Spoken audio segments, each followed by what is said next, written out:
2023 com certeza é um ano terrível para os bolsonaristas, para Bolsonaro, mas também para a oposição bolsonarista na Câmara dos Deputados, que só acumula vexames e vergonhas ao longo de todo o ano de 2023. Eles prometeram que seria a maior oposição da história contra um governo, mas não é isso que nós estamos vendo. Lula, quase eu digo Lula destruiu a oposição, mas eu não sei se Lula destruiu a oposição ou se foi a própria incapacidade intelectual dos bolsonaristas que os destruiu.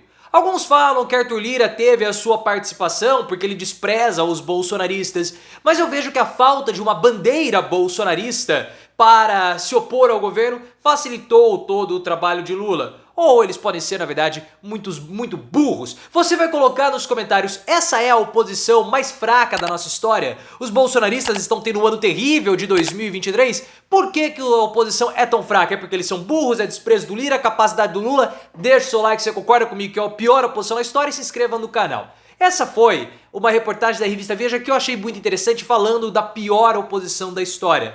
Só que a Veja falou isso agora, nós estamos falando há muito tempo que essa seria a oposição mais fraca da nossa história e que seria a oposição perfeita para Lula. Porque os bolsonaristas, quando Lula venceu, eles prometeram uma oposição forte, uma oposição contundente, muito motivados pelos números. O PL tem uma bancada de 99 deputados. E eles acreditavam que todos seriam bolsonaristas, que eles poderiam lá dentro pressionar a bancada do PL mais política, que depende de emendas e de composições, para votarem contra o governo. E somados aos outros bolsonaristas espalhados por outros partidos, eles iriam fazer uma oposição forte que iria encher o saco do governo. Mas não foi isso que aconteceu, pessoal. A revista Veja cita alguns problemas pessoais de bolsonaristas, como Carla Zambelli, que pode ser caçada, outros bolsonaristas, como o Flávio e o Eduardo, que o papai vai ser preso, mas a Veja está hiperdimensionando a capacidade dos bolsonaristas. Eles não conseguem se organizar, primeiro porque não há uma bandeira de organização, e segundo, porque os bolsonaristas, eles são burros. Não é brincadeira. Essa falta de bandeira é um ponto importante, porque a esquerda contra Bolsonaro conseguiu fazer oposição. A esquerda tem a sua pauta social, a pauta dos trabalhadores, a pauta das minorias. Então quando o Bolsonaro fazia algum projeto, assim como Temer também fazia algum projeto que poderia tirar direitos ou iria tirar direitos da população mais favorecida, da população de baixa renda, das minorias, a esquerda se aglutinava e conseguia fazer oposição, porque existe uma bandeira natural. Os bolsonaristas, ou melhor, a direita não possui. Ah, porque lá no governo Lula também não tinha oposição. Claro que não, porque a bandeira que nós temos, que é a bandeira social, é a bandeira da esquerda. Quando Lula promove os programas sociais ou políticas públicas de alto impacto para a população menos favorecida, como que o parlamentar vai se opor a isso? Não tem jeito. Então essa falta de bandeira natural, ou a bandeira do liberalismo econômico que a direita defende, hoje fica muito difícil porque o mercado elogia o Haddad. Então o que sobra para os bolsonaristas? A baderna. A Folha de São Paulo mostrou uma reportagem, os bolsonaristas, eles submetem projetos inconstitucionais que não vão ser aprovados para serem votados, mas somente para poderem fazer auê nas redes sociais, porque eles vivem da baderna, e só isso. Sem uma pauta, sem uma bandeira, só com a baderna eles não conseguem se aglutinar, eles não conseguem se organizar, e isso fica muito, mas muito fácil para o governo aprovar, ou para o governo trafegar nessa oposição com a oposição imbecil. Um exemplo claro disso foi a participação do Haddad na Câmara dos Deputados. O Haddad foi lá explicar algumas coisas do arcabouço fiscal, os planos econômicos, e ele teve um embate com o Nicolas Ferreira, que o Haddad ficou constrangido com as perguntas estúpidas feitas pelo deputado. O Haddad, ele falou assim, cara, deixa eu te explicar aqui. Porque ele começou a falar da Argentina, o Haddad, deixa eu te explicar, cara, porque você tá completamente equivocado, você tá passando vergonha. E aí o Haddad explicou a situação para o Nicolas. Eu não sei se o Nicolas não quis entender, ou ele não entendeu mesmo, por ele ter um intelecto de símio. E aí ele ficou lá com aquela cara dele... A participação da Haddad foi o momento cabal de tudo o que representa a oposição bolsonarista. Uma oposição fraca, uma oposição imbecil, porque o que eles fazem?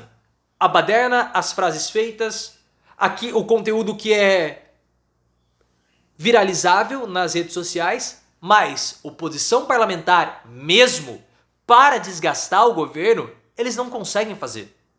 Não conseguem. E ficou muito claro para nós com as CPIs que foram abertas, tanto a CPI do MST quanto à CPI dos atos antidemocráticos foram solicitadas pela oposição. A oposição bolsonarista esperava desgastar o governo e não foi isso que aconteceu. Nas duas CPIs, a oposição se lascou. Na CPI dos atos antidemocráticos não precisamos nem falar. Depoimento de Delgatti, a quebras de sigilo do Mauro Cid, todo o cerco fechado contra Bolsonaro. Mas na CPI do MST é um exemplo também absurdo, porque a oposição tinha maioria e eles não conseguiram desgastar. Eles usaram a CPI para fazer palanque da baderna, mas o movimento saiu mais fortalecido. Porque quando eles chamaram as lideranças do MST, o Zé Rainha e outros, eles não conseguiram desgastar. Eles foram simplesmente humilhados e o movimento vai sair mais fortalecido porque houve a oposição bolsonarista, a comissão bolsonarista e nada foi mostrado, nada foi colocado contra o movimento social. Nada. E agora as duas comissões vão acabar, a do MST vai acabar muito em breve, nem vai ser prorrogada. Por quê? Porque eles não conseguiram fazer nada. Foi simplesmente ridículo e humilhante para os bolsonaristas. Você pode falar, mas o Lula teve participação? Cara, eu acho que o Lula nem se importa com a oposição bolsonarista. Ele sabe que eles são os lorpas. Porque o Lula, ele fez uma aposta muito clara. Vou apostar na política. Acabou. Eu vou sentar e vou negociar. Os bolsonaristas sentam e negociam? Não. O que eles fazem? Gritam. Já que eles vão gritar, já que eles não vão sentar para negociar, eu sento e negocio. E foi só isso que o Lula fez para a oposição, para a aprovação dele subir e atingir os maiores patamares desde o início do governo. Por quê? Porque o Lula senta, negocia, a oposição não faz nada e foi por conta disso que houve o aumento da aprovação. Porque o Lula não fez políticas públicas de alto impacto, ele está arrumando a casa, ele está aprovando o arcabouço fiscal, ele ainda está construindo as coisas, preparando o terreno para os próximos anos. Mas não há um Luz para Todos, um Bolsa Família novo, o PAC está saindo agora. Mas só a pacificação das relações já deu certo. Tanto que o Arthur Lira, segundo a revista Veja, fala que o Arthur Lira esmagou a oposição. Sim, o Arthur Lira despreza a oposição.